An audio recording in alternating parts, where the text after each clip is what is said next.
¿Quieres conocer un poco más de la beca Chifnin y el aporte de sus becarios a los Objetivos de Desarrollo Sostenible en Colombia? Tenemos para ti una serie de podcasts financiados por el Fondo CAF de Chifnin Alumnan. Aquí te contamos historias y experiencias de beneficiarios de la beca. Colombianos que gracias a su liderazgo fueron seleccionados para estudiar una maestría con todos los gastos pagos en las mejores universidades de Reino Unido. Pero no solo eso, lo mejor es que también conoceremos su impacto en Colombia a través de sus contribuciones hacia los Objetivos de Desarrollo Sostenible.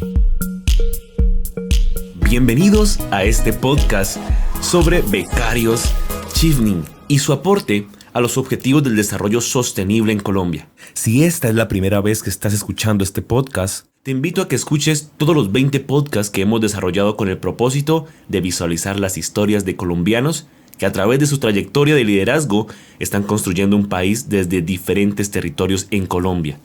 Estos colombianos tienen algo en común, y es el haber estudiado una maestría en diferentes universidades del Reino Unido gracias a la beca Chifnin, la cual financia el 100% de todos los gastos. El día de hoy tenemos un invitado muy especial. Él es Darlin Ibargüen, de Apartado Antioquia. Él es ecólogo de la Universidad de Antioquia y egresado de la Maestría en Desarrollo Internacional de Universidad de Manchester, Reino Unido.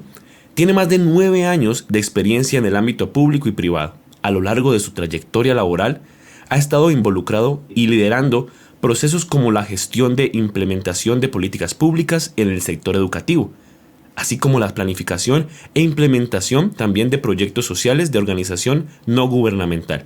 Bienvenido, Darlin, a este espacio. Esto es para nosotros un gusto, un placer, la verdad, tenerte el día de hoy. Y bueno, para comenzar, para nuestros oyentes, cuéntanos un poquitico quién es Darlin Ibargüen. Muchas gracias, Santiago, por la invitación. Me place mucho estar con ustedes. Me alegra la vida poder compartir un poco sobre mi experiencia, hablarles un poquito sobre mi vida. Y bueno, si a través de esta iniciativa tan poderosa podemos seguir inspirando a muchos más para que sigan haciendo su camino, pues es totalmente gratificante. Bueno, contarles, mi nombre es Darlin Ibargüen Asprilla. Yo, como lo mencionabas hace un momento, nací en Apartado hace 31 años, en la zona del Urabá antioqueño. Allí crecí, allí viví toda mi adolescencia, viví hasta los 22 años aproximadamente. Y bueno, para los que han escuchado hablar un poco sobre Urabá, Urabá ha sido una zona que históricamente ha sido afectada por el conflicto armado, por el tema del narcotráfico, todas las complejidades sociales que tal vez ustedes, los que nos están escuchando, han podido vivir de cerca en sus territorios, pues también allí yo las viví muy de cerca. Y bueno, yo crecí allí, hijo de madre soltera. Básicamente estudié, como lo mencionabas, ecología de zonas costeras en la Universidad de Antioquia, una carrera que seguramente pocos habrán escuchado y que seguramente se van a sorprender como se sorprenden todos cuando yo les cuento que estudié en mi pregrado. Pero así ha sido toda mi vida, una vida llena de descubrimientos, una vida llena también de buscar, aprender, buscar, descubrir otros caminos que seguramente para muchos pueden parecer desconocidos, pero creo que eso ha sido parte también de mi vida. Estudié ecología, me gradué en el 2012 como ecólogo. De allí ingresé o me postulé a una organización que se llama Enseña por Colombia, que es una organización internacional que hace parte de un grupo de más de 60 organizaciones a nivel internacional que lo que buscan es reclutar, por decirlo así, jóvenes profesionales egresados de universidades de alta calidad y con gran potencial de liderazgo para que lideren la transformación desde el salón de clase. Entonces, este programa son 2 años. Yo hice este programa afortunadamente en mi región, en Urabá, en el municipio de Chigorodó. Allí fui profesor durante 2 años. Y bueno, eso me permitió también empezar a descubrir la educación como ese camino, como ese vehículo para gestar esas transformaciones que mi contexto en su momento necesitaba y pues seguramente hoy más que nunca continúa necesitando. Trabajé en el Ministerio de Educación después de eso durante 5 años, trabajando con proyectos que promovieran la calidad y la el acceso a la educación en regiones como el Chocó y toda la región pacífica del país.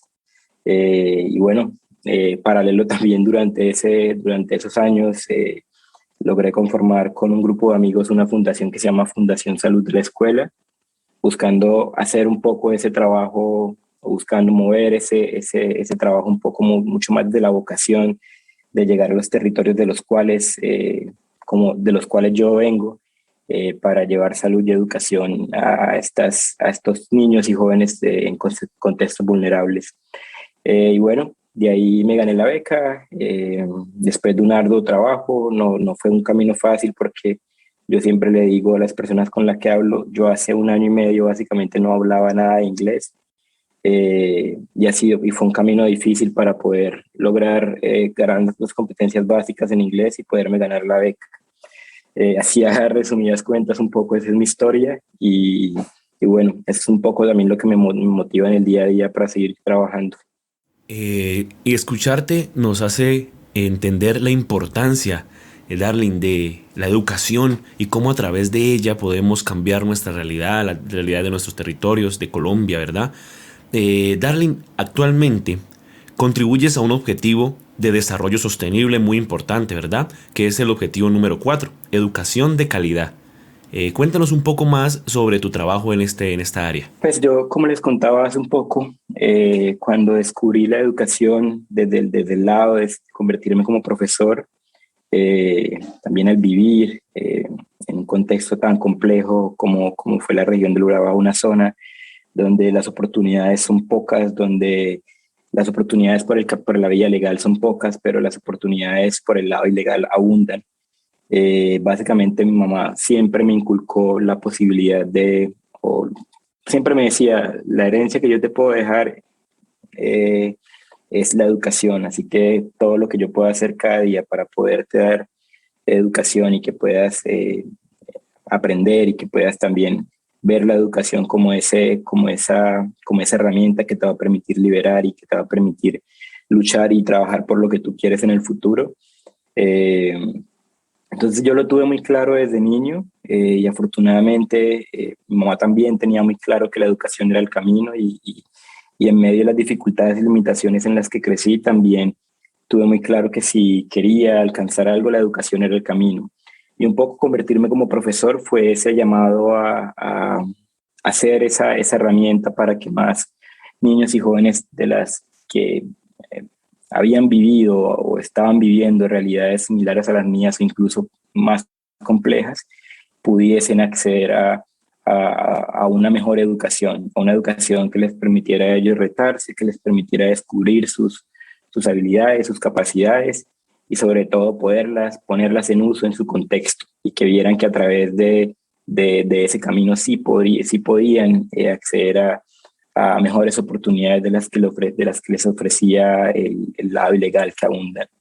Entonces, un poco desde allí empecé a trabajar, desde ese lado de la docencia, me enamoré de la educación. Por eso cuando me preguntan qué hace un ecólogo de zonas costeras trabajando en la educación, yo digo, a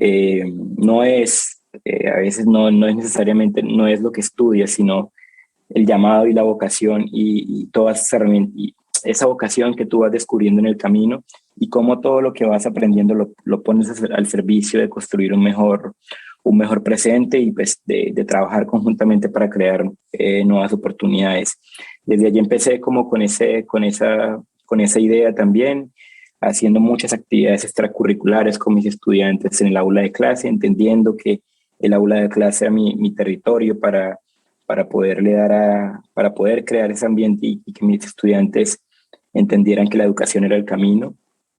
Y bueno, esa fue una experiencia reveladora y realmente muy poderosa para mí, y fue la que me permitió también, me abrió las puertas del Ministerio de Educación, un poco en un escenario mucho más grande, mucho más complejo, como es el sector público, pero con la posibilidad de impactar a muchas más personas y la vida de muchos más niños y jóvenes.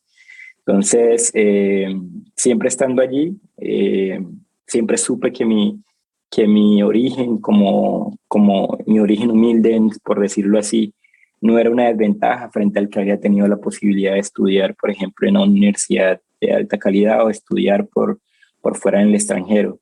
Siempre supe que mi potencial y mi arma, por decirlo así, secreta sería el conocer el contexto, el conocer el territorio y el entender las necesidades y cómo realmente conectar con las personas en los territorios. Entonces, trabajando en el Ministerio de Educación, básicamente mi trabajo fue ese. Mi trabajo fue llegar a los territorios, trabajar de la mano con las alcaldías, con las gobernaciones, con los colegios, con los padres de familia también, con los profesores y con los mismos estudiantes para poderle dar una vuelta a la página y empezar a construir esos liderazgos locales desde la escuela. Esas transformaciones desde el salón de clase, del liderazgo que puede ejercer un profesor con sus estudiantes, desde el mismo ejemplo que le da el profesor a sus colegas, desde la misma prioridad que le dan los gobernantes a nivel local a la educación. Entonces, por ese lado un poco más institucional, un poco más desde mi experiencia laboral, ha sido como mi aporte también al ODS de educación de calidad. Y por el otro lado, también desde la fundación, como les comentaba ahora, siempre con mis amigos que hacemos parte de la fundación hemos creído que esa educación de calidad tiene el potencial de transformar vidas, de transformar historias. Y para mí, yo soy vivo ejemplo de ello. La educación a mí me ha permitido y me ha abierto muchas puertas, me ha permitido también cuestionar, me ha permitido criticar y me ha permitido a mí romper muchas barreras que en contextos de altas necesidades tenemos, pero sobre todo muchos prejuicios que también y dudas que cuando uno crece en medio de las limitaciones y a veces de la pobreza económica suelen pasar por la mente y suelen pasar por el día a día. Entonces es un poco en lo que creo, un poco en lo que confío. Y seguramente le seguiré apostando el resto de mis días a seguir generando esas oportunidades para que niños y jóvenes puedan acceder a una educación de calidad que realmente les permita a ellos, como decía mi mamá también, liberarse y crecer en la medida en lo que ellos consideran valioso en su contexto y para sus vidas. Entonces, no sé, te podría colocar un ejemplo concreto trabajando desde la fundación, en 5 años trabajando básicamente con las uñas, recogiendo alcancías, haciendo conciertos, haciendo de todo para poder recoger los recursos. Hemos logrado llegar a más de 2.200 niños del Urabá antioqueño, pero también en el departamento del Chocó, en la zona de la costa norte del Chocó, en la zona del Pacífico también. Entonces, buscando crear y fortalecer todo el tema de habilidades emocionales en los estudiantes, trabajando con los profesores de esos territorios también para darle herramientas a ellos para que puedan fortalecer su quehacer pedagógico, trabajando con los padres de familia para que entiendan que las necesidades de los estudiantes en el contexto escolar no se limitan solamente al factor económico de darle el uniforme, a darle los alimentos, sino también que hay unas necesidades emocionales, de guianza, de crianza también que están en sus manos y que solo ellos pueden proporcionar. Entonces es un poco de cómo desde la fundación hemos llegado a esos territorios a un poco a retar esos paradigmas tradicionales de crianza y cómo también les hemos podido dar nuevas herramientas a estos padres, a estos profesores y a los mismos estudiantes para que entiendan su contexto y puedan ver más allá de las necesidades y las limitaciones que les plantea el mismo contexto. Pues Darling, precisamente escuchándote nos hace entender que la beca Chevening apunta a contrarrestar la violencia con la educación y dar oportunidades a quienes desean cambiar su vida y la de los que lo rodean.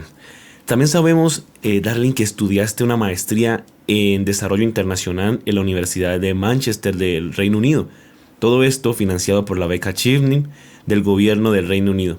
Cuéntanos un poco cómo conociste la beca, qué te motivó a aplicar y cómo fue tu experiencia que viviste gracias a esta beca.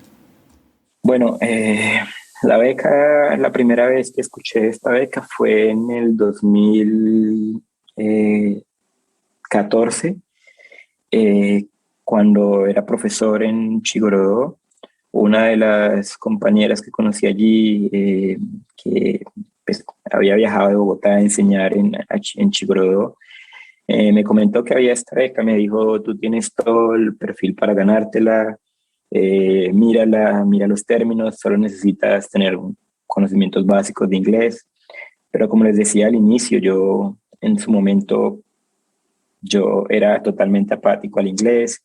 Desafortunadamente, en muchos de nuestros colegios públicos la enseñanza del inglés no es la mejor, pero tampoco se queda simplemente en lo que el colegio puede hacer, sino que también nosotros, en mi tiempo, hablo por mí, en mi momento, nunca le, nunca le vi relevancia realmente a aprender inglés más allá de simplemente de la nota que necesitaba para ganar el año escolar.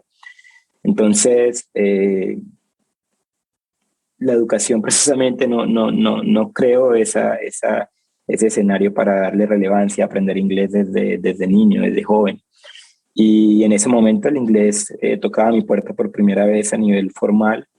Yo en su momento desistí de la beca porque dije: yo no sé inglés, no, me da miedo arriesgarme, y me da miedo arriesgarme al no, que me rechacen por el simple hecho de no saber inglés, más allá del resto de cualidades y o experiencias que pueda tener. Después volví a escuchar de la beca por un amigo, uno de los cofundadores de la fundación.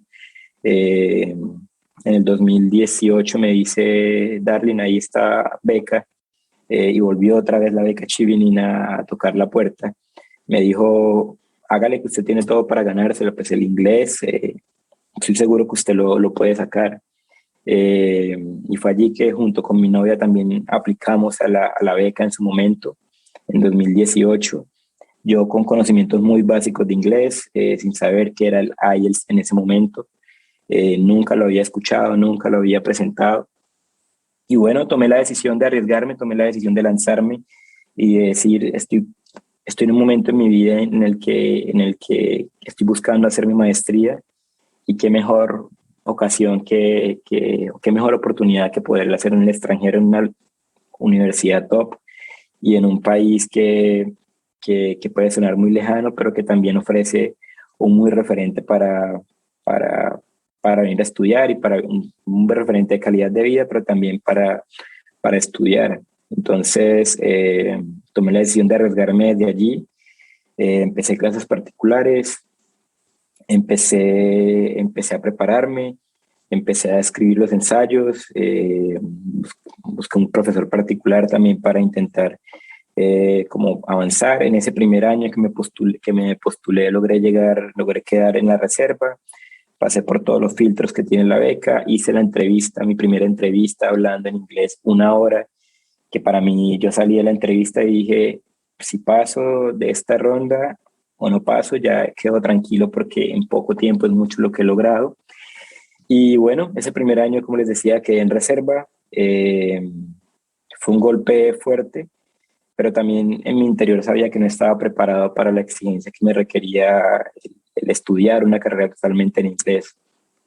Y en el siguiente año tomé la decisión de volver a aplicar. Mi novia viajó también acá a Reino Unido, ella se ganó la beca, y tomé la decisión de venirme con ella a mejorar mi inglés. Dejé mi trabajo, puse en stand-by todo lo que estaba haciendo en Colombia, pero me puse el firme propósito de que me tenía que ganar esa beca sí o sí. Entonces dejé el trabajo que tanto amaba, que tanto me gustaba. Vendí todo lo que tenía y empaqué una maleta y me vine confiando en esa firme decisión y en la convicción de que me tenía que ganar esa beca, y de que venía a aprender inglés y de que venía a mejorar mi inglés, para poder aplicar. Apliqué en el 2019, pasé otra vez a entrevista, viajé a Colombia a la entrevista. Y en junio del 2020 me dan la noticia de que me la gané. En medio de pandemia, para no hacer el cuento muy largo, Me llegó junio de 2020 con la noticia que tenía la beca, pero no tenía todavía el examen, la certificación del inglés. Y llegué a obtener el último día que me daba la beca para presentar como la carta incondicional de la universidad. Entonces, no fue fácil, no les voy a mentir, no fue fácil. Le aposté básicamente mi vida a este sueño, a esta ilusión, pero siempre he tenido muy claro algo y es que siempre hay que insistir, persistir y nunca desistir si es en algo en que tú crees firmemente. Y creo que eso es lo que me ha demostrado Chevening, que al final pasas a ser parte de una gran familia y que la experiencia y que todo el sacrificio que haces vale la pena al final del camino.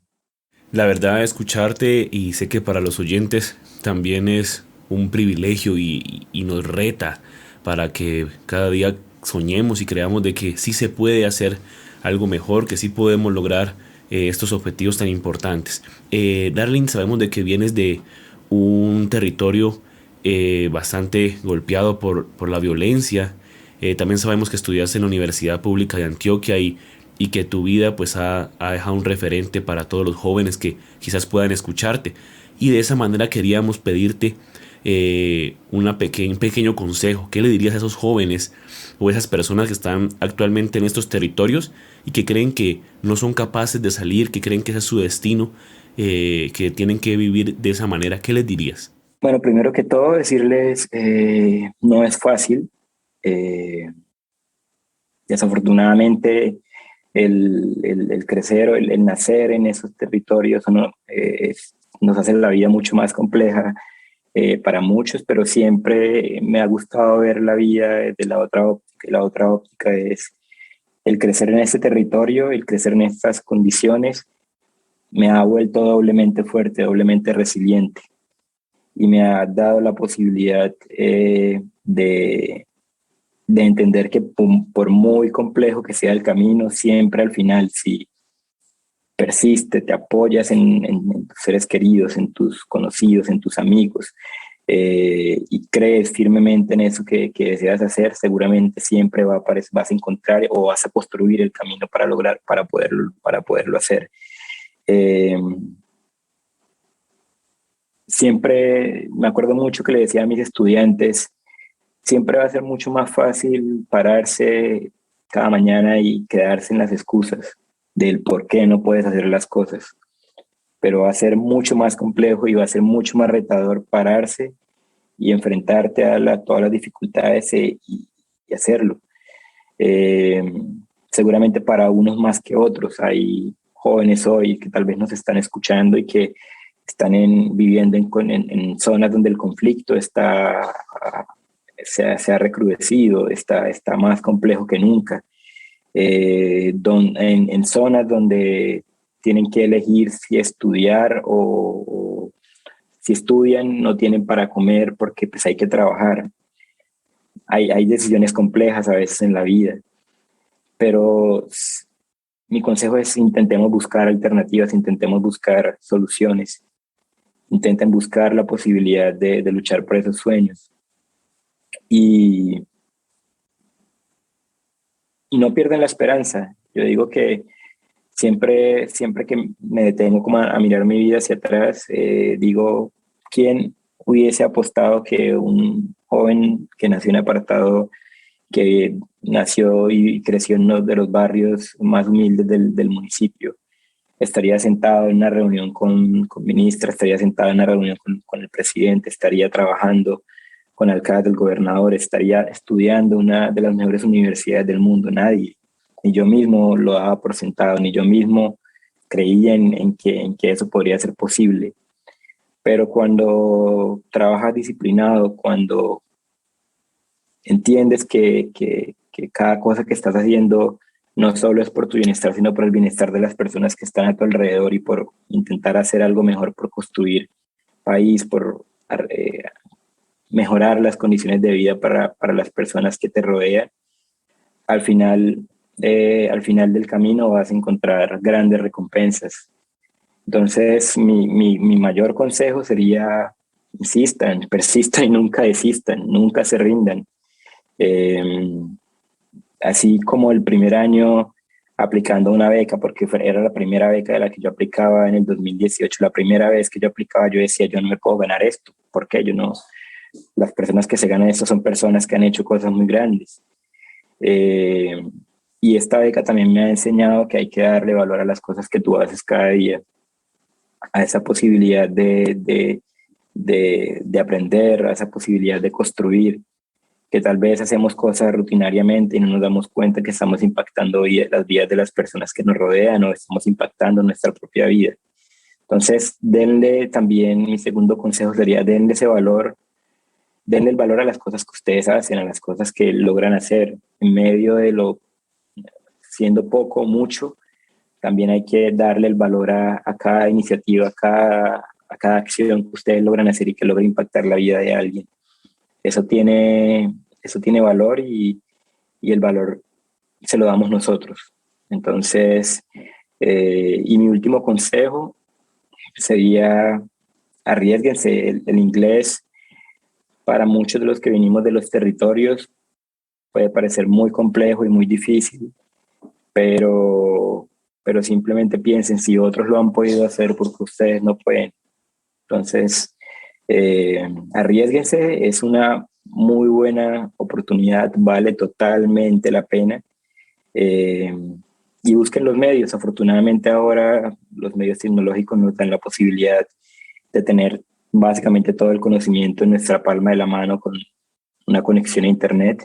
Entonces, láncense, sean autodidactas y pues, rétense ustedes mismos cada día. Creo que eso vale la pena al final. Darlin, muchísimas gracias, de verdad. Nos ayuda a escuchar este tipo de testimonios y de ideas que lo que hacen es darnos aliento y fuerza para saber de que sí se puede. Muy agradecido, Darlin, por tu participación y quedamos pendientes. Recuerden escuchar los otros podcasts porque son historias que inspiran.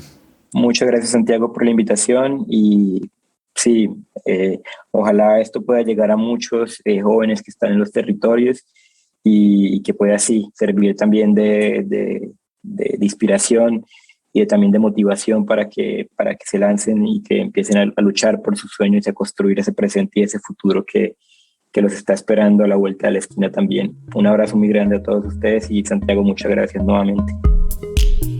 Y si esta historia te ha inspirado, no te pierdas el siguiente episodio de esta serie de podcasts, creados especialmente para mostrarte que tus sueños se pueden hacer realidad con Chifnin.